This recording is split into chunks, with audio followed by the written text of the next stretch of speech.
നാട്ടിക നിയോജകമണ്ഡലം LDF സ്ഥാനാർത്ഥി ഗീതാ ഗോപിയുടെ സ്ഥാനാർത്ഥി പര്യടനം മൂന്നാം ദിവസം താന്യം പഞ്ചായത്തിൽ നടന്നു.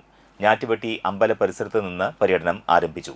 LDF നേതാക്കളായ advocate VS Sunilkumar, PK Shajan, AS Dinakaran, KP Sandeep, KK Joby, KM Kishore Kumar, KM Jayadevan, Sibin C Babu, Dharmarajan Pottekkad, PR Shinoy, AK Anilkumar, NA Peethambaran, MV Suresh, Sheela Vijayakumar, Sheena Parayangattil, KS Mohandas, AS Jimshar, TV Madanamohan, Shubha Suresh, KC Baiju, PM Madhulal, Madhusoodanan, KR Seetha എന്നിവർ സംസാരിച്ചു. എന്തൊക്കെ തന്നെയാണ് വളരെ ആവേശകരമായിട്ടാണ് നമ്മുടെ താന്യത്തിന്റെ ഹൃദയഭാഗത്തൂടെ നടന്നുകൊണ്ടിരിക്കുന്നത്. പഴങ്ങൾ, ചക്ക, മാങ്ങ, ഇനി എന്തെല്ലാം വേണം നമ്മളെ വരവേൽക്കാം. പക്ഷെ ഈ ഒരു കൊടും ചൂടിൽ ഇത്ര സമയം ഞങ്ങളെ കാത്തുനിന്ന നിങ്ങളുടെ നല്ല മനസ്സിനെ കൃത്യമായ നന്ദി രേഖപ്പെടുത്തുന്നു.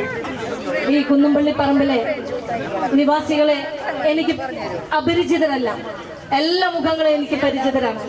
10 വർഷം നിങ്ങൾ നെഞ്ചിലേറ്റിയ MLA എന്ന നിലയിൽ ഈ നാട്ടികയുടെ, ഈ നാടിന്റെ പൊതുവികസനത്തിൽ സമാനതകളില്ലാതെ നിങ്ങളുടെ കൂടെ ഞാനുണ്ടാവും.